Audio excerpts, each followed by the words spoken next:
सवाल है और आपके एग्जाम में भी एक ऐसा सवाल आएगा, कह रहे कि इनमें से त्रुटि युक्त वाक्य नहीं, यानी कि कौन सा वाक्य त्रुटि युक्त नहीं है, कौन सा वाक्य सही है। देखिए, कोई होगा तब काम चल जाएगा, कोई भी होगा तब काम चल जाएगा, ये सही होगा। या युद्ध द्वारा देश पर संकट छाता है, या सुरेश से यह कार्य संपन्न हुआ। देखिए, अगर हम यहां पर बात करते हैं साथियों, जो सबसे लास्ट वाला है, ये तो नहीं, सुरेश से यह कार्य संपन्न हुआ, ये नहीं होना चाहिए, सुरेश ने यह कार्य संपन्न किया। क्या? सुरेश ने यह कार्य संपन्न किया, ये होना चाहिए। अच्छा, युद्ध द्वारा देश पर संकट छाता, ये भी सही नहीं है, युद्ध द्वारा देश पर संकट छाया है, ये होना चाहिए था, है ना। तो मैं कहूंगा ये भी गलत है, ये भी गलत है। कोई भी काम होगा, कोई भी होगा तब काम चल जाएगा, ये भी गलत है। कोई होगा तब काम चल जाएगा, ये आपका सही है। कौन सा वाक्य सही है? ऑप्शन नंबर ए वाला वाक्य सही है। उसके बाद देखिए साथियों, एक शब्द यहां पर दिया गया है तरस। आपसे पूछा जा रहा है कि तरस का साथियों विलोम क्या हो सकता है, मुझे बताइए। देखिए, तरस का मतलब पता क्या होता है साथियों? रहम। कहते नहीं भाई, रहम कर दो थोड़ा, या दया थोड़ी कर दो, तो तरस का मतलब होता है रहम या दया। अब यहां पर साथियों इसका विलोम क्या होगा? इसका विलोम हो जाएगा घालक। क्यों साथियों घालक हो जाएगा? क्योंकि घालक का मतलब होता है साथियों नाश करने वाला। दया नाम की कोई चीज नहीं है, नाश करना वाला, नाश करने वाले को कहते हैं साथियों, है ना, क्या एक तरीके से कहते हैं, नाशक कहते हैं, और इसको घालक भी कहा जाता है। तो कुल मिला के ये चीज आप लोग यहां पर याद रखेंगे। अच्छा, यहां पर एक शब्द है तृप्ति। अगर आपसे आपके एग्जाम में तृप्ति का विलोम पूछ लिया जाए तो आप क्या बताओगे? बस छोटा आ आपको लगा देना है, यानी कि अतृप्ति हो जाएगा तृप्ति का विलोम, है ना। अगर आपसे अभियंतर का विलोम पूछ लिया जाए तो अभियंता का विलोम साथियों बाह हो जाएगा, ये आप लोग याद रखेंगे।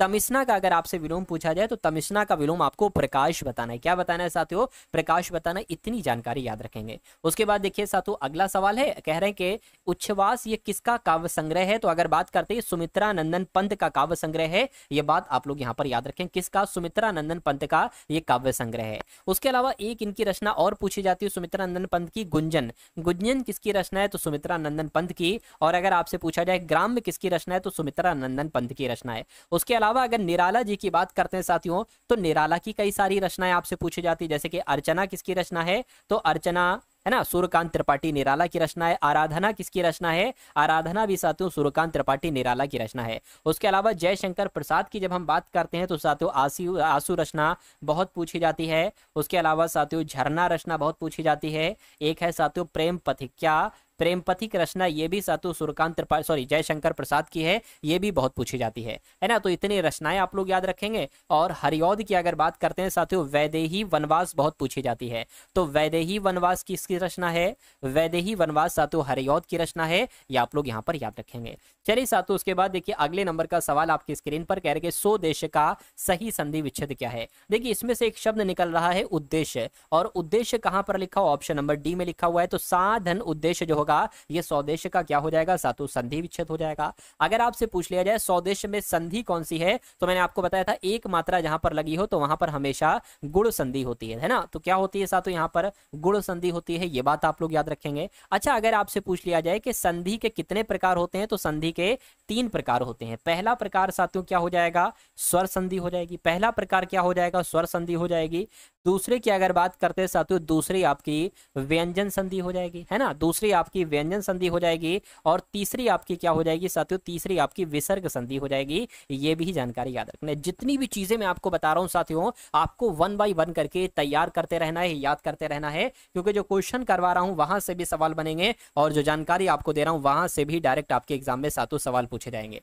चलिए, तो कहने के कौन सा शब्द अशुद्ध नहीं, यानी कि इन चारों में से कौन सा शब्द की वर्तनी आपको बिल्कुल सही लग रही है, एक बार मुझे बताइए। देखिए, यहां पर लिखा हुआ है आजीविका, जो कि गलत है। आजीविका कैसे लिखा जाता है? ये हो गया साथियों आपका आजी, और ये हो गया विका, यानी कि आजीविका ऐसे लिखा जाता है। प्रज्वलित की अगर बात करें तो प्रज्वलित आपका बिल्कुल सही लिखा हुआ है। उसके अलावा अगर बात करते हैं साथियों, है ना, प्रज्वलित की अगर बात करें बिल्कुल सही लिखा हो। क्या? जैसे ऑप्शन नंबर 3 में लिखा हो, ऐसे ऐसे भी नहीं लिखा जाता है। उज्जवल की बात करें तो उज्जवल भी आपका गलत है, मैं आपको बता चुका हूं। उज्जवल में 2 बार जाएगा और दोनों बार आधा आधा जा आएगा, तो ऐसे लिखा जाएगा सातु उज्जवल। उसके बाद देखिए सातु अगला सवाल है, कह रहे कि यदि धन अपि, यानी कि यद्यपि, इस स्वर ये किस स्वर संधि का उदाहरण? देखिए, अगर आपसे पूछा जाए यद्यपि में यद्यपि की संधि विच्छेद क्या होगी, तो यदि धन अपि होगी, ये आपके सामने ही है ना। लेकिन आपसे पूछा जा रहा है इसमें कौन सी संधि है, तो इसमें साथियों कौन सी यड़ स्वर संधि है, ये आप लोग याद रखेंगे। अच्छा, यड़ स्वर संधि किस टाइप के शब्दों में होती है, ये भी मैं आपको एक बार बता दे रहा हूँ। जैसे कि अगर आपसे कभी भी पूछा जाए इत्यादि, क्या साथियों पूछा जाए, इत्यादि पूछा जाए, तो इत्यादि की अगर बात करते हैं साथियों, इसमें कौन सी संधि होगी, इसमें यड़ स्वर संधि होगी। इसका संधि विच्छेद क्या होगा अगर आपसे पूछा जाए, तो इति धन अपि होगा, है ना। क्या होगा साथियों, इति धन अपि होगा, मतलब इति धन आदि होगा। उसके अलावा यड़ स्वर संधि और कैसे शब्दों में होती है, जैसे कि अन्वय, अन्वय की अगर बात करें तो यहां पर क्या होगा, देखिए अगर कोई यहां पर आधा आ रहा है वर्ण, है ना, आधा आ रहा है और उसके बाद या वाह है, तो वहां पर अगर बात करते हैं वहां पर कौन सी संधि होती है, वहां पर साथियों आपकी यड़ संधि होती है, यड़ स्वर संधि होती है। ये बात आप लोग यहां पर याद रखेंगे। चलिए अब उसके बाद देखते हैं अगले नंबर का सवाल आपकी स्क्रीन पर है। आपसे कहा जा रहा है कि श्रावक शब्द में कौन सी संधि है, मुझे बताइए। यानी कि इसका संधि विच्छेद जब हम करेंगे तो साथियों कैसे करेंगे, मुझे बताइए। तो श्रोधन कहां पर लिखा हुआ है, श्रोधक धन ऑप्शन नंबर बी में लिखा हुआ है, तो ये आपका क्या होगा, ये आपका साथियों राइट आंसर हो जाएगा। समझ गए। चलिए अगला सवाल देखिए, कहने के साथियों आपसे कहा जा रहा है यहां पर भूधर्व में कौन सी संधि है। भूधर्व की अगर बात करें कौन सी संधि आपसे पूछा जा रहा है, अगर इसका संधि विच्छेद आपसे पूछा जाए तो भू ओज हो जाएगा अलग और साथियों उधर्व हो जाएगा अलग, तो ये तो इसकी संधि विच्छेद हो जाएगी। लेकिन इसमें कौन सी संधि है, तो मैं कहूंगा इसमें दीर्घ संधि है। आंसर आपका जाएगा ऑप्शन नंबर ए के साथ। समझ गए। उसके बाद देखिए अगला सवाल है, कहने के अब यहां पर अगर बात करें वधूर्जा में आपसे संधि विच्छेद कहने को बोला जा रहा है। वधूर्जा की संधि विच्छेद क्या, देखिए एक तो वधु हो जाएगी और एक ऊर्जा हो जाएगी, और ऐसा कहां पर लिखा हुआ, ऐसा आपको ऑप्शन नंबर 4 में लिखा हुआ है। और इसमें कौन सी संधि है, इसमें साथियों दीर्घ स्वर संधि है। क्या है, इसमें दीर्घ स्वर संधि है। यह भी आपसे एग्जाम में सवाल पूछा जा सकता है। चलिए साथियों अब उसके बाद देखिए अगला सवाल है, कहने के परमौषध का उचित संधि विच्छेद क्या होगा। अभी कुछ क्वेश्चन हम लोग संधि विच्छेद के देखेंगे, मतलब अलग अलग चैप्टर वाइज हम लोग यहाँ पर साथियों क्वेश्चंस देखेंगे। तो परम औषध की अगर बात करें, परम धन औषध कहां पर लिखा हुआ है, ऑप्शन नंबर 3 में लिखा हुआ है। यानी कि परम धन औषध की अगर बात करिए परमौषध का संधि विच्छेद हो जाएगा। मैंने आपको बताया था अगर दो मात्राएं आपको दिखे तो वहां पर कौन सी संधि होती है, वहां पर आपको वृद्धि संधि लगा देना है। तो इसमें कौन सी संधि हो जाएगी साथियों, वृद्धि संधि हो जाएगी। अच्छा, वृद्धि संधि के मैं आपको कुछ एग्जाम्पल बता देता हूं ताकि आपको अंदाजा लग जाए कि हाँ भाई ऐसे शब्दों में वृद्धि संधि होती है। जैसे कि मतय के शब्द की अगर बात करें, है ना, मतय की अगर बात करें, देखिए दो मात्राएं हैं तो यहाँ पर वृद्धि संधि हो जाएगी। तो या उसके अलावा साथियों महेश्वर की अगर बात करें, है ना, तो महेश्वर में दो मात्राएं, वृद्धि स्वर संधि हो जाएगी। या साथियों महोदार शब्द की अगर बात करें तो ऐसे शब्दों में आती साथियों आपकी वृद्धि स्वर संधि होती है। बात आपको याद रखना है। उसके बाद देखिए अगला सवाल आपकी स्क्रीन पर है। आपसे क्या कहा जा रहा है देखिए और मुझे बताइए आपका जवाब क्या होगा कि निम्नलिखित में अयादी संधि कौन सी है। हर चीज हर एक सवाल को कंप्लीट करवाऊंगा क्योंकि चैप्टर वाइज क्वेश्चन मैं आपके यहाँ पर साथियों लेकर आया हूं। तो देखिए यहां पर अगर बात करें करके अयादी संधि साथियों किसमें है, ये आप लोग बता दीजिए। यहां पर अन्विति लिखा हो, मैंने आपको बताया था कि अगर कोई आधा वर्ण है और उसके बाद या वा आए तो वहां पर हमेशा और हमेशा साथियों यड़ संधि होती है। तो इसमें तो साथियों आपकी यड़ संधि हो जाएगी। तन्मय शब्द की अगर बात करें तो इसका संधि विच्छेद क्या होगा। अच्छा, इसका भी संधि विच्छेद मैं आपको बता देता हूं अन्विति का। तो अन्विति का संधि विच्छेद हो जाएगा साथियों अनुधन इति। क्या, अनुधन इति इसका संधि विच्छेद हो जाएगा। तन्मय की अगर बात करें तो साथियों तत् धनमय इसका ये संधि विच्छेद हो जाएगा। अगर इसमें संधि पूछे तो साथियों व्यंजन संधि बता देना। क्या, व्यंजन संधि साथियों यहां पर हो जाएगी। क्या हो जाएगी, व्यंजन संधि हो जाएगी। अच्छा, भावुक की अगर बात करें तो साथियों इसमें अयादी संधि किसमें है, भावुक शब्द में आपकी अयादी संधि हो जाएगी। और अगर इसका संधि विच्छेद पूछे तो साथियों क्या हो जाएगा, भौ धन उक जो है ये इसका संधि विच्छेद हो जाएगा। प्रत्येक शब्द की अगर बात करें, देखिए यहां भी आधा वर्ण आ गया और उसके बाद या आ गया तो यहां पर भी आपकी यड़ संधि हो जाएगी। कौन सी संधि हो जाएगी, यड़ संधि हो जाएगी। और अगर इसका संधि विच्छेद आपसे पूछा जाए तो प्रति धन एक आपको बताना है कि ये इसका संधि विच्छेद हो जाएगा। तो जितनी जानकारी मैं आपको बता रहा हूं आपके लिए इनफ है, उससे बाहर आपका पेपर में परीक्षा में सवाल नहीं आएगा। कहने के साथियों व्यायाम शब्द की संधि विच्छेद करके बताइए। सबसे तगड़ा सवाल बनता है कि व्यायाम में संधि कौन सी। मैंने आपको बताया था कि कोई आधा वर्ण आ जाए और या आ जाए या वा आ जाए तो वहां पर हमेशा यड़ संधि होती है। तो व्यायाम शब्द में यड़ संधि हो जाएगी। कौन सी संधि साथियों, यड़ संधि हो जाएगी। लेकिन इसका संधि विच्छेद जो होगा वो वी धन आयाम हो जाएगा। क्या साथियों, वी धन आयाम हो जाएगा। ये बात भी आप लोग यहाँ पर साथियों याद रखेंगे। चलिए उसके बाद देखिए अगला सवाल आपकी स्क्रीन पर है। आपसे कहा जा रहा है कि निम्नलिखित में से साहित्येतर का सही संधि विच्छेद क्या होगा, बताइए। देखिए एक तो शब्द हो जाएगा साहित्य जो कि यहाँ पर सही नहीं लिखा हुआ है, यहाँ पर सही नहीं लिखा हुआ है ये और ये, लेकिन इतर यहाँ पर आएगा। साहित्य धन इतर ये इसका संधि विच्छेद हो जाएगा। ये बात आप लोग यहाँ पर साथियों याद रखेंगे। अच्छा, यहाँ पर अगर बात करें एक तरीके से बात करें इसमें संधि कौन सी है ना, यहाँ पर अगर बात करें इसमें संधि कौन सी है साथियों मुझे बताइए। तो यहाँ पर आप देखोगे साथियों साहित्य तो एक शब्द हो जाएगा। देखिए अगर आप ऐसा सोच रहे हैं कि यहाँ पर आधा वर्ण है और या है तो यहाँ पर यड़ संधि लगा दे, जो कि गलत हो जाएगा। आप एक चीज यहाँ पर देखो कि साहित्य शब्द ये एक सार्थक शब्द हो गया, ता और या ये पहले वाले पार्ट में हो गया है। अगर यहाँ पर कुछ ऐसा मामला होता तो हम यड़ संधि लगाते, लेकिन यहाँ पर क्या है साथियों, एक तरीके से छोटा आ है और यहाँ पर छोटी ई है और छोटा आ छोटी ई मिलकर साथियों क्या कहेंगे, मैं कहूंगा स्वर संधि यहाँ पर हो जाएगा। तो ये बात भी आपको मालूम होना चाहिए। उसके बाद देखिए अगला सवाल है, कह रहे कि सूर्योदय में कौन सा संधि है, ये आप लोग बताइए। देखिए सूर्योदय की अगर हम बात करते हैं तो इसमें एक मात्रा है, यानी कि इसमें गुण संधि हो जाएगी, है ना। क्या हो जाएगी साथियों, इसमें गुण संधि हो जाएगी। लेकिन अगर सूर्योदय का संधि विच्छेद पूछे तो बहुत आसान है साथियों, सूर्य धन उदय, ये क्या हो जाएगा, ये इसकी संधि विच्छेद हो जाएगी। ये भी आप लोग यहाँ पर याद रखेंगे। चलिए साथियों, अच्छा यहाँ पर अगर बात करें विसर्ग संधि की, विसर्ग संधि जैसे कि किन शब्दों में होती है। विसर्ग संधि अगर बात करें, जैसे कि एक शब्द है मुझे याद आ गया, मनोनुकुल। क्या साथियों, मनोनुकुल। क्या साथियों, मनोनुकुल एक शब्द है, इसका संधि विच्छेद क्या होगा, मना धन अनुकूल। क्या साथियों, मना धन अनुकूल। तो यहाँ पर देखिए विसर्ग आ गया तो ये विसर्ग संधि इसमें हो जाएगी। ऐसे ही एक शब्द होता है साथियों निष्पाप। क्या साथियों, निष्पाप, इसकी संधि विच्छेद करोगे तो क्या बनेगा, निहि धन पाप बनेगा, निहि धन पाप बनेगा। तो देखिए यहाँ पर भी विसर्ग आ गया, तो ऐसे शब्दों में आपकी विसर्ग संधि होती है। उसके अलावा मैंने आपको बता ही दिया था यड़ संधि वहां पर होती है, आधा वर्णाएं और या साथियों क्या, जैसे कि इत्यादि हो गया, है ना, इसमें आधा ता है और या है ना। उसके अलावा अन्वय आ गया, है ना, इसमें आधा ना है और वह है, ऐसे शब्दों में आपकी यड़ संधि होती है। उसके बाद देखिए अगले नंबर का सातों सवाल आपकी स्क्रीन पर है। आपसे कहा जा रहा है कि निराशा शब्द के शुद्ध संधि विच्छेद का आपको चयन करना है, फटाफट बताइए। निराशा शब्द में देखिए, निराशा की अगर बात करें इसका संधि विच्छेद क्या हो जाएगा, निहि धन आशा हो जाएगा और विसर्ग लगा है तो यहाँ पर साथियों क्या हो जाएगी, यहाँ पर आपकी विसर्ग संधि हो जाएगी। ये भी आप लोग याद रखेंगे।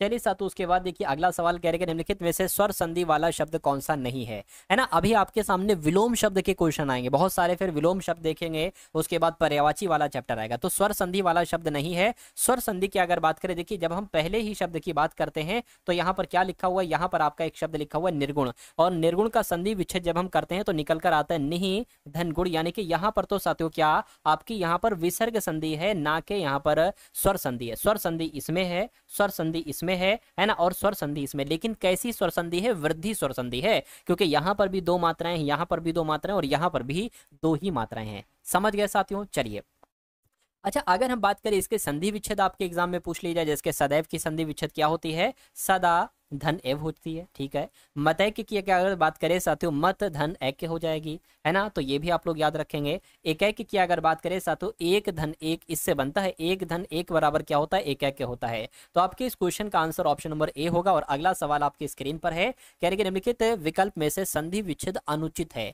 यानी कि कौन सा अनुचित है, कौन सा गलत है, बस इतनी सी बात आपसे पूछी जा रही है, मुझे बताइए। चलिए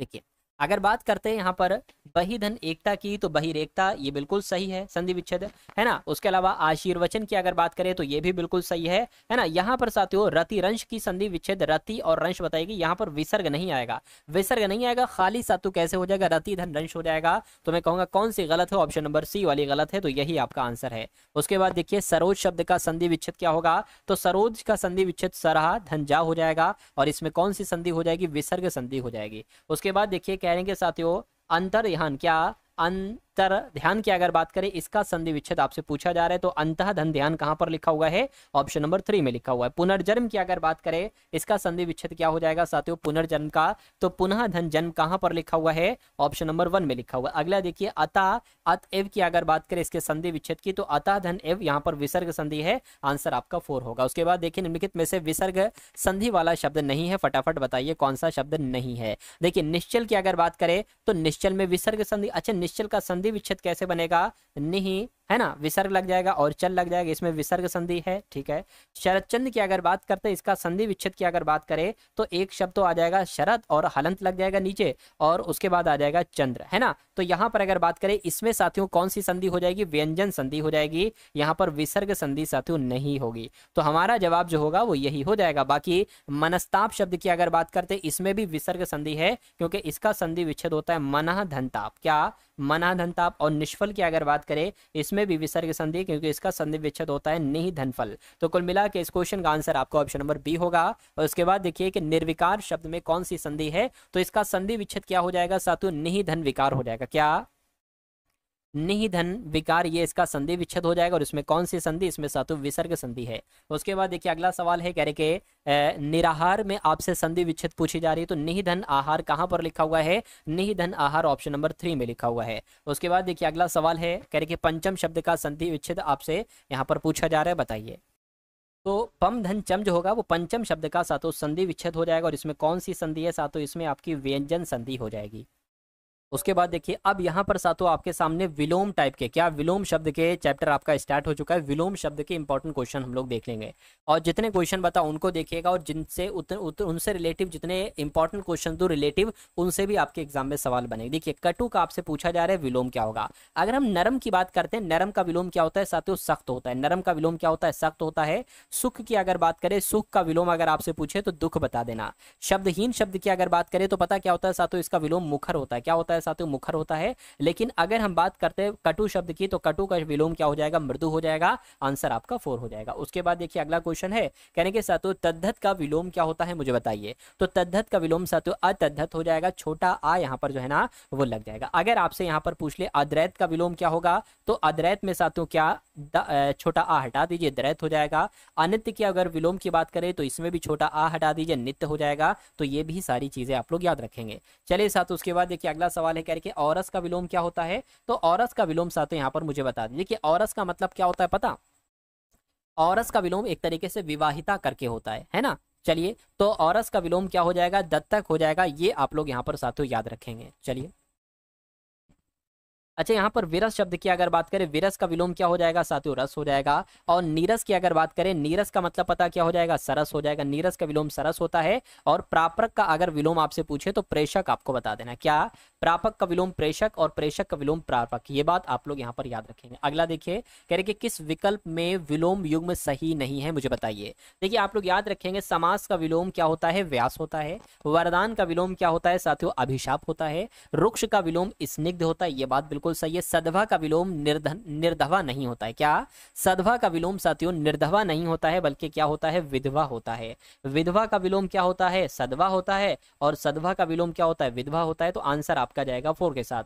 उसके बाद देखिए अगला सवाल कह रहे सानुनासिक का विलोम आपको बताना है। तो सानुनासिक का विलोम पता क्या हो जाएगा, निर्नुनासिक हो जाएगा। क्या हो जाएगा साथियों, निर्नुनासिक हो जाएगा। ये बात आप लोग यहाँ पर याद रखेंगे। उसके बाद देखिए कह रहे कुप्रभाव का विलोम क्या होगा, बताइए जरा।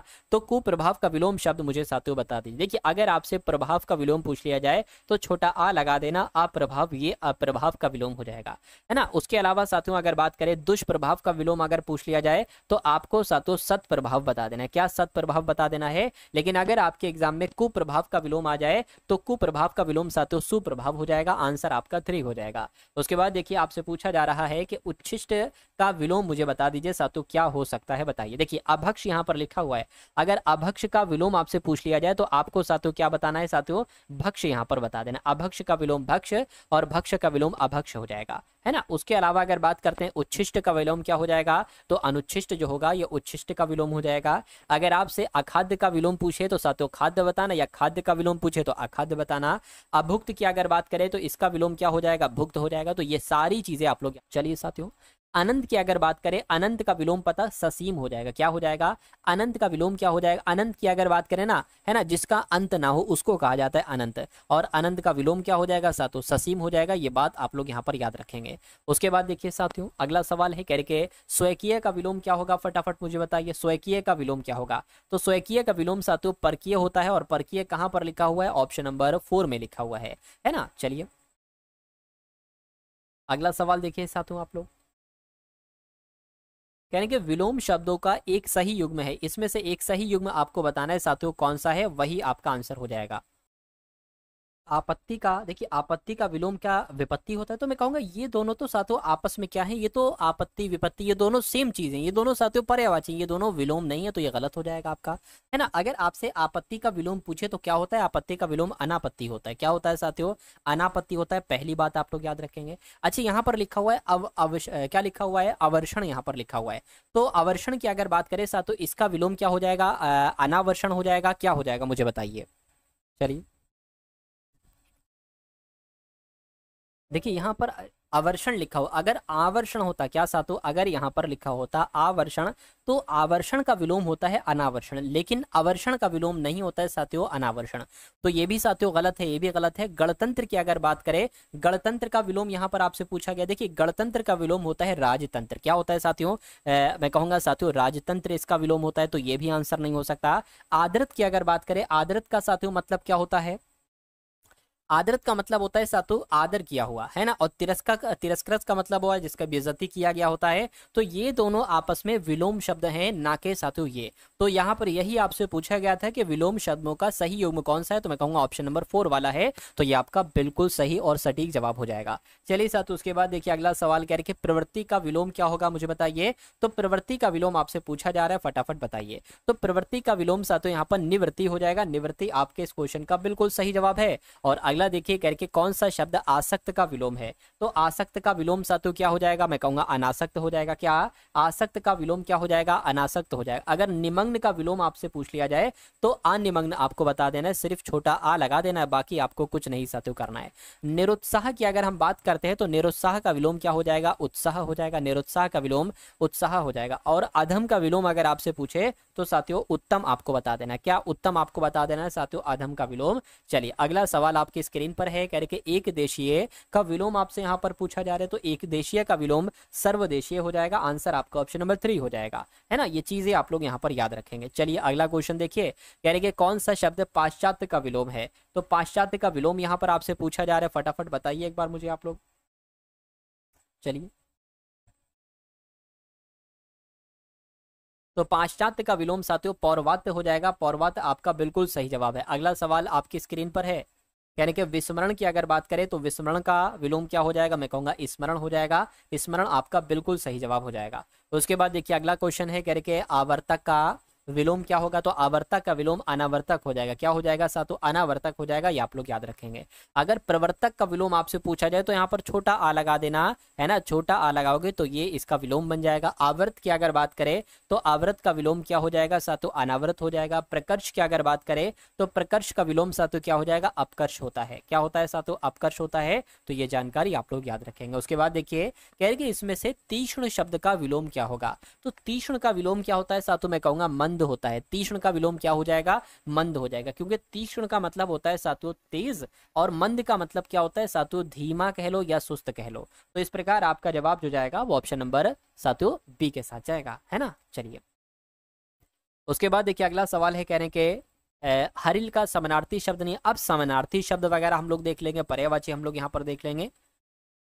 तो हारिल का समानार्थी शब्द कौन सा नहीं है, मैं कहूंगा गलश्री, सुग्गा, हारल, हरिद। साथियों गलश्री नहीं है, बाकी ये सारे समानार्थी शब्द हैं हारिल शब्द के। चलिए उसके बाद देखिए अगला क्वेश्चन आपके स्क्रीन पर है, ये तो सेम हो गया। उसके बाद देखिए समानार अर्थ वाले शब्द को चुनकर लिखिए। हाथी का आपको समानार्थी शब्द बताना है। तो हाथी शब्द की साथियों जब हम बात करते हैं उसको क्या कहा जाता है।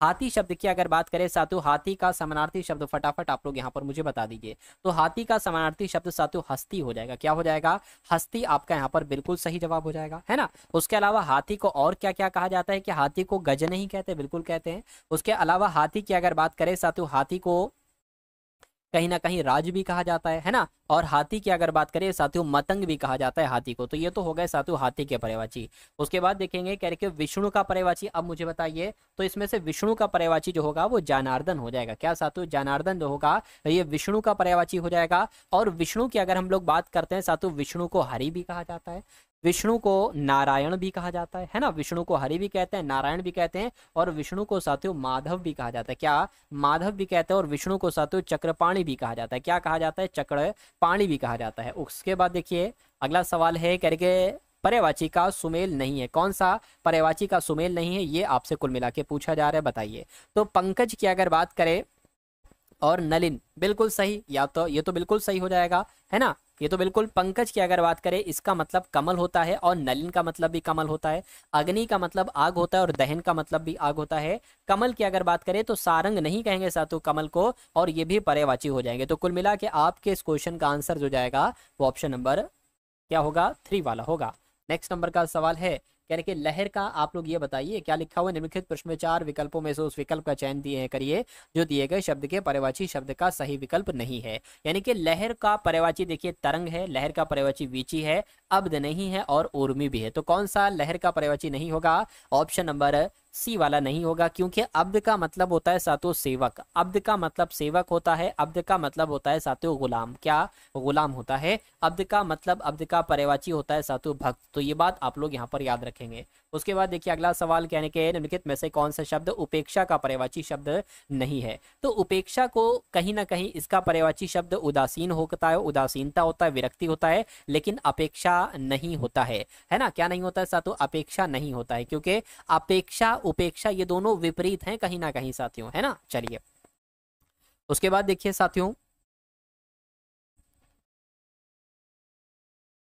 पक्षी शब्द का पर्यायवाची इसमें से कौन सा नहीं है? अब आपसे पूछा, देखिए पक्षी को विहंग भी कहते हैं, पक्षी को गाछ नहीं कहते, खग भी कहते हैं और साथों शकुंत भी कहते हैं। तो इस सवाल का जवाब आपका जो जाएगा ऑप्शन नंबर बी हो जाएगा, है ना। ये बात समझ गए साथियों आप लोग। चलिए उसके बाद देखिए अगला सवाल करें कि इंद्र का पर्यायवाची शब्द मुझे बता दीजिए। इंद्र का पर्यायवाची शब्द देवों के देव, भवानी नंदन या पुरंदर। मैं कहूंगा इंद्र का पर्यायवाची साथियों पुरंदर हो जाएगा। क्या पुरंदर जो होगा ये आपका इंद्र का पर्यायवाची हो जाएगा। इंद्र के और कौन कौन से पर्यायवाची होते हैं ये मैं आपको बता दे रहा हूँ साथियों। देखिए इंद्र का पर्यायवाची एक है देवराज। क्या इंद्र का पर्यायवाची साथियों देवराज होता है। इंद्र को हम लोग साथियों सुरेश भी कहते हैं। इंद्र की अगर बात करें सुरेश भी कहते हैं और सुरपति भी कहा जाता है, सुरपति भी कहा जाता है और शचीपति भी कहा जाता है। क्या साथियों? शचीपति भी कहा जाता है। ये भी आप लोग यहाँ पर याद रखेंगे। चलिए अगला सवाल देखिए हम लोग कह रहे कि चंदन का इनमें से कौन सा पर्यायवाची होगा? तो अब चंदन का पर्यायवाची इसमें से बता दीजिए, बताइए साथियों। चंदन का पर्यायवाची साथियों मलयज हो जाएगा। क्या हो जाएगा? मलयज ये आपका चंदन का पर्यायवाची हो जाएगा। अगले नंबर का सवाल देख लेते हैं हम लोग यहाँ पर। अच्छा यहाँ पर एक शब्द है सोम। सोम के बहुत पर्यायवाची पूछे जाते हैं। पहले सोम का मतलब क्या होता है मैं आपको बता दे रहा हूँ। सोम का मतलब होता है साथियों अमृत, है ना। और अमृत का पर्यायवाची सोम भी होता है। अमृत का पर्यायवाची साथियों मधु भी होता है। अमृत का पर्यायवाची साथियों सुधा भी होता है। और अमृत का पर्यायवाची साथियों अमी भी होता है। और अमृत का ही पर्यायवाची होता है साथियों पीयूष। क्या पीयूष होता है? और एक होता है साथियों सुरभोग। ये क्या होगा? ये भी अमृत का ही यहाँ पर पर्यायवाची हो जाएगा। तो ये बात भी आप लोग यहाँ पर याद रखेंगे। उसके अलावा मरीचि शब्द की अगर बात करते हैं, मरीचि का मतलब क्या होता है? ज्योति। क्या साथियों? एक तरीके से अगर बात करें मरीचि का मतलब होता है ज्योति, मरीचि का मतलब होता है साथियों किरण, मरीचि का मतलब होता है साथियों अंशु। तो ये मरीचि के पर्यायवाची होते हैं जो आप लोग यहाँ पर याद रखेंगे। उसके अलावा मंडन का मतलब पता क्या होता है? किसी भी चीज को सजाना, है ना, किसी भी चीज को अलंकृत करना। ये एक तरीके से साथियों मंडन का पर्यायवाची हो जाएगा। अगला सवाल आपकी स्क्रीन पर है, देखिए और बताइए राइट आंसर आपका यहाँ पर क्या हो सकता है। निम्नलिखित में से कौन सा शब्द उद्धत का पर्यायवाची नहीं? देखिए उद्धत का मतलब कहीं ना कहीं तैयार होना होता है, विनीत होना नहीं होता। विनीत नहीं होता है, तत्पर होता है और प्रस्तुत होता है। विनीत की अगर बात करें, विनीत का मतलब होता है साथियों विनम्र। क्या विनीत का मतलब क्या होता है साथियों? विनम्र होता है। तो कुल मिला के इस प्रकार आपका जवाब जो होगा वो ऑप्शन नंबर बी हो जाएगा। और उसके बाद देखिए अगले नंबर का क्वेश्चन है, निम्नलिखित में से कौन सा शब्द कमल का पर्यायवाची नहीं है? देखिए कमल को हम लोग सरोज कहते हैं, कमल को हम लोग पंकज कहते हैं, कमल को हम लोग सातु सरसिस कहते हैं। मैं आपको बता देता हूँ कमल का जो पर्यायवाची होगा सातु ज्यादातर ऐसे शब्द होते हैं कमल के पर्यायवाची में जिसमें अंत में जा लगा होता है। देखिए जा लगा है कमल का पर्यायवाची, जा लगा है कमल का पर्यायवाची है, जा लगा है सातु कमल का पर्यायवाची है। लेकिन मिलिंद की अगर हम बात करते हैं ये सातु कमल का पर्यायवाची नहीं है। क्यों? क्योंकि मिलिंद हम लोग किसको कहते हैं सातु? भौरे को कहते हैं, यानी कि ये भौरे का पर्यायवाची होगा, ये भ्रमर का सातु पर्यायवाची होगा। तो ये बात भी आप लोग याद रखेंगे। अगला सवाल आपकी स्क्रीन पर है, आपसे पूछा जा रहा है कि अनाज का पर्यायवाची शब्द इसमें से कौन सा है? तो अनाज की अगर बात करें, अनाज को साथियों शस्य कहा जाता है। क्या अनाज को शस्य कहा जाता है? उसके अलावा और अनाज के पर्यायवाची मैं आपको बता देता हूं साथियों, दाना हो जाएगा। अनाज को हम लोग क्या, अनाज का पर्यायवाची गल्ला भी होता है, दाना हो गया, गल्ला हो गया। और साथियों धान्य भी हम लोग कहते हैं। क्या कहते हैं साथियों? धान्य भी कहते हैं। तो इतने अनाज के पर्यायवाची हो जाएंगे, ये आप लोग यहाँ पर याद रखेंगे। चलिए अच्छा यहाँ पर एक शब्द है साथियों चाह। चाह की अगर हम बात करते हैं तो चाह के कौन कौन से पर्यायवाची आपके एग्जाम में पूछे जाए? जैसे कामना हो गया, उसके अलावा साथियों अभिलाषा हो गया, है ना। क्या हो गया? अभिलाषा हो गया, ये आपका कामना का चाह का पर्यायवाची है। उसके अलावा आकांक्षा की अगर बात करें तो ये भी साथियों आपका चाह का पर्यायवाची है, ये आप लोग याद रखेंगे। सलिल की जब हम बात करते हैं, सलिल का मतलब होता है साथियों जल, और जल के पर्यायवाची कौन कौन से ये आप लोग याद कर लीजिए। जैसे कि जल को हम लोग साथियों पानी कहते हैं, जल की अगर बात करें तो जल को हम लोग वारी कहते हैं, जल की अगर बात करें तो नीर कहते हैं, जल को हम लोग साथियों तोय कहते हैं, क्या तोय कहते हैं। जल की अगर बात करें तो उदक कहते हैं, ये आप लोग याद रखेंगे। उसके अलावा रूपा शब्द की अगर बात करें तो रूपा का पर्यायवाची होता है साथियों रजत, है ना। रूपा को हम लोग रजत भी कह सकते हैं और चांदी भी कह सकते हैं। तो ये सारी चीजें आप लोग यहाँ पर याद रखेंगे। अगला सवाल देखिए आपके स्क्रीन पर है, कह रहे कि प्रशंसा का पर्यायवाची इसमें से साथियों कौन सा है, मुझे बताइए। तो प्रशंसा का मतलब क्या साथियों, कृषाणु हो जाएगा? नहीं साथियों, कृषाणु का मतलब होता है आग, है ना। और आग के कौन कौन से पर्यायवाची होते हैं? आग को कहा जाता है साथियों ज्वाला, है ना। उसके अलावा आग को क्या कहा जाता है? अग्नि कहा जाता है। क्या कहा जाता है साथियों? आग की अगर बात करें अग्नि कहा जाएगा, आग की अगर बात करें साथियों हुताशन कहा जाएगा। तो ये तो आग के पर्यायवाची हो गए। कुंभिल की अगर बात करें तो कुंभिल क्या प्रशंसा का पर्यायवाची? मैं कहूंगा नहीं, कुंभिल पर्यायवाची होता है साथियों चोर का। कुंभिल कहते हैं चोर को, और चोर को कहा जाता है साथियों रजनीचर। क्या कहा जाता है साथियों? रजनीचर कहा जाता है। और उसके अलावा साथियों तस्कर भी कहा जाता है चोर को। उसके अलावा क्या श्लाघा होगा? मैं कहूंगा बिल्कुल साथियों, प्रशंसा का पर्यायवाची जो होगा वो श्लाघा हो जाएगा। ये बात आप लोग याद रखेंगे। अच्छा, उसके अलावा प्रशंसा के कौन कौन से पर्यायवाची होते हैं? जैसे कि स्तुति शब्द, स्तुति शब्द आपका प्रशंसा का पर्यायवाची हो जाएगा, ठीक है ना। उसके अलावा अगर हम लोग बात करें, जैसे कि प्रशंसा को हम लोग तारीफ भी तो कह देंगे, तारीफ कर दी। उसके अलावा अभिनंदन भी साथियों क्या होता है? अभिनंदन भी आपका ये प्रशंसा का ही पर्यायवाची होता है। तो इतनी जानकारी आप लोग याद रखेंगे। और अमर शब्द की अगर बात करते हैं, अमर का मतलब क्या होता है पता है साथियों? क्रोध होता है, गुस्सा होता है। क्या? क्रोध होता है, गुस्सा होता है। आक्रोश भी इसको हम लोग कह सकते हैं। क्या कह सकते हैं साथियों? आक्रोश भी कह सकते हैं। ये जानकारी आप लोग साथियों याद रखेंगे। चलिए साथियों, उसके बाद देखिए अगला सवाल आपकी स्क्रीन पर है। आपसे कहा जा रहा है कि ब्रह्मा का पर्यायवाची शब्द इसमें से कौन सा होगा, फटाफट बता दीजिए। तो ब्रह्मा का मतलब क्या पशुपति होता है? मैं कहूंगा साथियों नहीं, पशुपति तो नहीं होता है। उसके अलावा क्या महेश्वर होता है? नहीं साथियों, लोकेश होता है। यानी कि आप लोग याद रखेंगे ब्रह्मा का पर्यायवाची लोकेश होता है। लोकेश आपका आंसर हो जाएगा। अच्छा, ब्रह्मा के क्या और कुछ भी पर्यायवाची होते हैं? मैं कहूंगा बिल्कुल, ब्रह्मा को हम लोग साथियों स्वयंभू भी कहते हैं। क्या कहते हैं? स्वयंभू भी कहते हैं। उसके अलावा विधाता भी कहा जाता है। क्या? ब्रह्मा को साथियों विधाता भी कहा जाता है। तो ये भी आप लोग याद रखेंगे। उसके बाद देखिए अगला सवाल है, कह रहे कि निम्नलिखित में से बापुरा शब्द के पर्यायवाची को बताइए। बापुरा शब्द का पर्यायवाची इसमें से कौन सा होगा? चलिए, बापुरा की जब हम बात करते हैं, बापुरा का मतलब होता है साथियों गरीब। बापुरा का मतलब क्या होता है? बापुरा का मतलब होता है साथियों निर्धन, है ना। इसके बापुरा की और पर्यायवाची की अगर बात करें, गरीब कह लो या दरिद्र कह लो या निर्धन कह लो। उसके अलावा साथियों दीनहीन भी इसको कहा जाता है। क्या? इसको साथियों दीनहीन भी कहा जाता है ना। अगर हम यहाँ पर बात करें साथियों, बाबुल का मतलब क्या होता है? बाबुल का मतलब होता है साथियों पिता। कहते नहीं कहाँ जा रही हूँ, मैं तो अपने बाबुल के घर जा रही हूँ, यानी कि पिताजी के घर जा रही हूँ। तो ये तो होगा नहीं। अकिंचन शब्द की अगर हम लोग बात करते तो अकिंचन यहाँ पर ये बापुरा का पर्यायवाची हो जाएगा, क्योंकि इसका मतलब भी वही गरीब निर्धन ये सब होता है। समझ गए साथियों आप यहाँ पर? चलिए, उसके बाद देखिए अगला सवाल साथियों आपकी स्क्रीन पर है, कह रहे कि कामदेव का पर्यायवाची अब मुझे बता दीजिए। तो कामदेव का पर्यायवाची साथियों फटाफट एक बार आप लोग भी मुझे यहाँ पर बता दीजिए। देखिए, कामदेव का पर्यायवाची इन चारों ऑप्शन में से जो होगा वो पुष्प, है ना, पुष्प धनवा हो जाएगा। क्या हो जाएगा साथियों? पुष्प धनवा हो जाएगा। ये आप सभी लोग यहाँ पर याद रखेंगे। अगर हम पुरंदर शब्द की बात करते हैं तो पुरंदर के पर्यायवाची बहुत पूछे जाते हैं आपसे, जैसे कि इंद्र पुरंदर का पर्यायवाची है। उसके अलावा साथियों देवराज ये पुरंदर का पर्यायवाची है। उसके अलावा साथियों सुरेंद्र शब्द बहुत पूछा जाता है, ये भी पुरंदर का ही पर्यायवाची है ना। उसके अलावा सुरपति की अगर बात करते हैं तो सुरपति भी आपका पुरंदर का पर्यायवाची है ना। उसके अलावा अगर बात करते हैं सुर, है ना, तो राज शब्द आपका ये भी पुरंदर का ही पर्यायवाची होता है। ये जानकारी आप लोग याद रखेंगे। चलिए साथियों, अब उसके बाद देखते हैं नेक्स्ट नंबर का सवाल आपकी स्क्रीन पर, गैर के निम्नलिखित में से किस विकल्प में सभी शब्द पर्यायवाची हैं? तो सभी शब्द पर्यायवाची सतीश, शंकर, महेश्वर, शिव ये होगा साथियों, या चपला, सौदामिनी, चंचला या मेखला ये होगा, है ना। देखिए एक तरीके से बात करें, ये सारे बिजली के पर्यायवाची हैं, जिसके चपला हो गया, सौदामिनी हो गया, चंचला हो गया, लेकिन मेखला नहीं कहा जाता है। तो ये आपका गलत हो जाएगा। मेरे हिसाब से साथियों जो एक दूसरे के ये पर्यायवाची हैं वो ऑप्शन नंबर ए वाले हैं, यानी कि सतीश, शंकर, महेश्वर, शिव ये सारे के सारे एक शब्द के ही साथियों पर्यायवाची हैं, एक दूसरे के पर्यायवाची हैं। उसके बाद देखिए कह रहे कि पन्नग किसका पर्यायवाची है? तो पन्नग की अगर बात करते साथियों, ये सर्प का पर्यायवाची है, सांप का। और इसको क्या कहा जाता है? इसको साथियों नाग कहा जाता है, मतलब सांप का पर्यायवाची नाग हो जाएगा। उसके अलावा साथियों विषधर हो जाएगा। क्या? विषधर हो जाएगा। और उसके अलावा अगर बात करते हैं तो साथियों भुजंग हो जाएगा। अच्छा, उरग भी कहते हैं सांप को, उरग भी कहते हैं, और साथियों अही भी कहते हैं, उरग भी कहते हैं, अही भी कहते हैं। उसके अलावा साथियों सारंग भी कहा जाता है और व्याल भी कहा जाता है। ये सारे के सारे सांप के पर्यायवाची हैं, आप लोग याद रखेंगे। समझ गए अच्छे तरीके से, यह सारी चीजें आपकी समझ में आई। यहाँ पर अगर हम लोग बात करते हैं आभूषण का पर्यायवाची क्या होता है, आभूषण का पर्यायवाची साथियों विभूषण होता है। क्या होता है, विभूषण भी कह सकते हैं और अलंकार भी कह सकते हैं। क्या साथियों, यहाँ पर अलंकार भी इसको हम लोग कह सकते हैं। उसके अलावा साथियों जेवर भी कहते हैं ना, तो इसका एक पर्यायवाची क्या हो जाएगा, जेवर भी यहाँ पर हो जाएगा। तो इतने सारे पर्यायवाची साथियों आप सभी लोगों को यहाँ पर क्या रखना है साथियों, आप लोगों को यहाँ पर याद रखना है। उसके अलावा अमृत के भी कई सारे पर्यायवाची आपसे पूछे जाते हैं। जैसे कि अमृत की अगर बात करें तो अमृत को साथियों सुधा कहते हैं, अमृत की अगर बात करें तो सोम कहते हैं, अमृत की अगर बात करें तो साथियों इसको पीयूष कहते हैं, और अमृत को ही क्या कहा जाता है साथियों, अमीय कहा जाता है। ये जानकारी आप लोग याद रखेंगे। और स्वर्ण की अगर बात करें तो स्वर्ण का पर्यायवाची साथियों कनक हो जाएगा। स्वर्ण की अगर बात करते हैं साथियों तो स्वर्ण को एक तरीके से कंचन कहा जाता है, और स्वर्ण की अगर बात करें तो सुवर्ण भी कहा जाता है। तो ये भी जानकारी आपको याद रखना चाहिए। चलिए साथियों, उसके बाद देखिए अगला सवाल आपकी स्क्रीन पर है। आपसे यहाँ पर पूछा जा रहा है कि निम्नलिखित में से पिता के घर पर रहने वाली युवती के लिए इनमें से कौन सा शब्द उपयुक्त होगा, ये बात आप लोग यहाँ पर साथियों बता दीजिए। चलिए,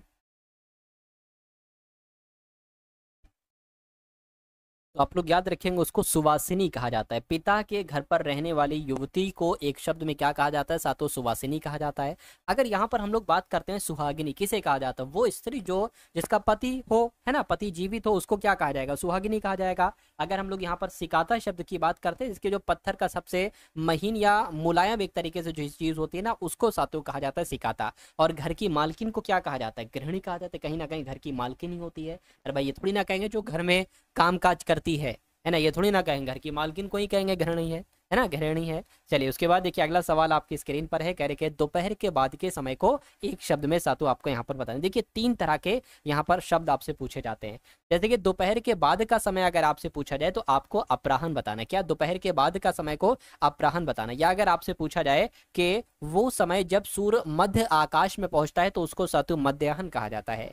सवेरे से दोपहर तक के समय को सातु पूर्वाह्न कहा जाता है। तो इतनी जानकारी आप लोग यहाँ पर याद रखेंगे, है ना। चलिए नेक्स्ट नंबर का सवाल देखिए। कह रही कि अपने स्थान पर अचल रहने वाले के लिए एक शब्द क्या होगा, तो उसको सातु ध्रुव कहा जाएगा, है ना। ध्रुव आपका यहाँ पर राइट आंसर हो जाएगा। ये क्या, मंगल, क्या मंगल एक ग्रह है, शुक्र भी ग्रह है, बुध सबसे छोटा ग्रह है। अगला सवाल देखिए आपकी स्क्रीन पर है। आपसे कहा जा रहा है कि निम्नलिखित वाक्यांश के लिए एक सार्थक शब्द की पहचान कीजिए जिसकी उपमा नहीं दी जा सकती है, उसके लिए एक शब्द क्या होगा बताइए। देखिए उपमा की अगर बात करें, दो चीजों की तुलना करने को साथियों उपमा कहा जाता है।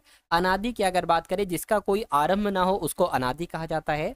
अनन्य की अगर बात करें तो अन्न से संबंध रखने वाले को अनन्य कहा जाता है। लेकिन अनुपम की अगर बात करें, जिसकी उपमा नहीं दी जा सकती हो, उसके लिए एक शब्द अनुपम होगा। इसलिए आंसर आपका जाएगा ऑप्शन नंबर डी के साथ। अगला सवाल आपकी स्क्रीन पर है। कह रहे कि जो भू धारण करता है, क्या, जो भू धारण करता है उसको क्या कहा जाता है, उसको भूधर कहा जाता है साथियों, जो भू धारण करता है ना। अब जैसे कि भावी शब्द की अगर बात करें, जिसके मान लीजिए, है ना, आप क्या हो साथियों, आप एक तरीके से गवर्नमेंट जॉब आपकी लगने वाली है, तो आप एक सरकारी कर्मचारी हो, आप एक भावी सरकारी कर्मचारी हो। तो जो भविष्य में घटने वाला होता है उसको साथियों कहा जाता है भावी। और भूगोल आप सभी को पता है, भूगोल क्या है, एक विषय है ना। और भूतेश की अगर बात करें साथियों, जो भूतों का ईश्वर होता है ना, क्या, जो भूतों का ईश्वर होता है, अच्छे इंसान का अलग ईश्वर, भूतों का अलग ईश्वर, उनका सरदार, तो भूतों के ईश्वर को भूतेश कहा जाता है। अगला सवाल आपकी स्क्रीन पर है कि निम्नलिखित वाक्यांश के लिए अशक शब्द का प्रयोग होता है, यानी कि जो कार्य नहीं किया जा सकता उसके लिए एक शब्द की अगर बात करें तो उसको कहा जाता है सातों अशक। आंसर आपका जाएगा 3 के साथ। उसके बाद देखिए आपसे यहाँ पर पूछा जा रहा है, दिए गए वाक्य पर क्या सातों हाथी की पीठ पर रखी जाने वाली चौकी वाक्यांश के लिए सार्थक शब्द का चयन कीजिए, बताइए।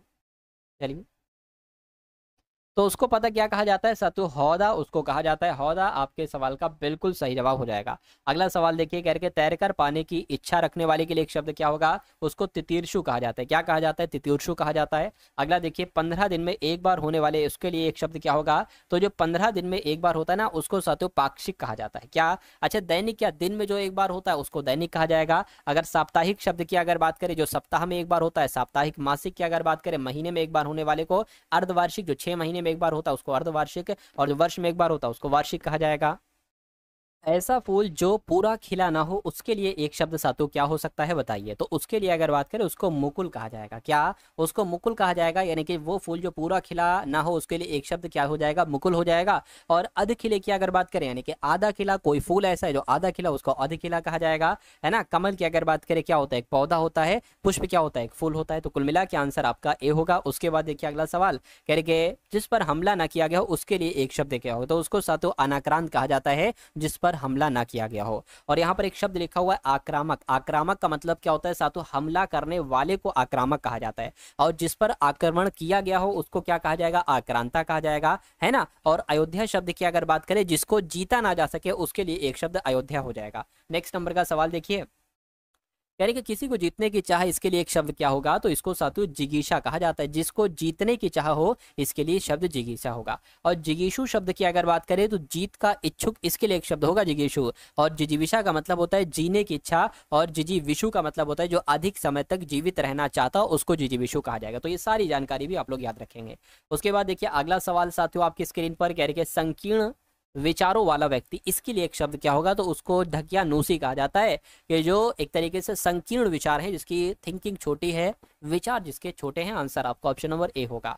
उसके बाद देखिए अगला सवाल कह रहे कि प्रागैतिहासिक के सटीक भाव को व्यक्त करने वाला का सही वाक्य आपसे यहाँ पर पूछा जा रहा है। तो प्रागैतिहासिक की अगर बात करें, इतिहास से पूर्व के काल को ही एक तरीके से प्रागैतिहासिक काल कहा जाता है। ये भी आप लोग साथों याद रखेंगे, है ना। और इतिहास के बाद के काल को आधुनिक काल या समकालीन कहा जाता है। अगला सवाल साथियों आपकी स्क्रीन पर है, कह रहे कि वो स्त्री जिसे उसके पति ने छोड़ दिया हो उसके लिए एक शब्द क्या हो सकता है बताइए। देखिए सधवा की अगर हम बात करते हैं, वो स्त्री जिसका पति जीवित हो उसको सधवा कहा जाएगा। अगर परित्यक्ता की अगर बात करते हैं, वो स्त्री जिसे उसके पति ने छोड़ दिया उसको परित्यक्ता कहा जाएगा। और अगर बात करते हैं साथियों प्रोषित पतिका की, तो पति के प्रदेश चले जाने पर दुखी स्त्री जो होती है उसको प्रोषित पतिका कहा जाता है। और वह स्त्री जिसका पति मर गया हो उसको साथियों विधवा कहा जाएगा। तो ये सारी जानकारी आप लोग याद रखेंगे। उसके बाद देखिए अगला सवाल आपकी स्क्रीन पर, कह रहे कि तिनकों पर घर, है ना, एक वाक्यांश है, इसके लिए एक शब्द आपको बताने कौन सा होगा। तो उसको आरसी कहेंगे, महल कहेंगे, कुटज कहेंगे, या उसको उटज कहेंगे। तो उसको साथियों उटज कहा जाता है। आरसी किसे कहा जाता है पता साथियों? आईने को कहा जाता है। महल आपको पता है, कुटज की अगर बात करें, है ना, आपको पता है। उटज मैंने आपको बता दिया जो आपसे एग्जाम में पूछा गया था। निम्नलिखित विकल्पों में से विकल्पों में से जो अपने मत का अनुयायी हो उसके लिए एक शब्द क्या होगा? तो उसको साथियों आत्माभिमत कहा जाता है। आप लोग याद रखेंगे। अगला सवाल आपकी स्क्रीन पर, करके वाक्यांश और उसके लिए एक शब्द, निम्न में से कौन सा युग अशुद्ध है आपसे पूछा जा रहा है। देखिए लाभ पाने की इच्छा को क्या लिप्सा कहते हैं? बिल्कुल। जो किसी से जीता ना जा सके उसको अजय कहा जाता है। बिल्कुल। 7 दिन के समूह को सातों सप्ताह कहा जाता है। उसके बाद नाप तौल खर्च करने वाले को क्या मितभाषी कहा जाता है? मुझे बताइए। चलिए देखिए नाप तौल खर्च करने वाले को, है ना, मितभाषी यहाँ पर लिखा हुआ है। मितभाषी उसको नहीं कहना चाहिए मेरे हिसाब से साथों, उसको मितवई कहना चाहिए। क्या कहना चाहिए साथों? उसको मितवई कहना चाहिए। तो ये अशुद्ध हो जाएगा और यही आपका आंसर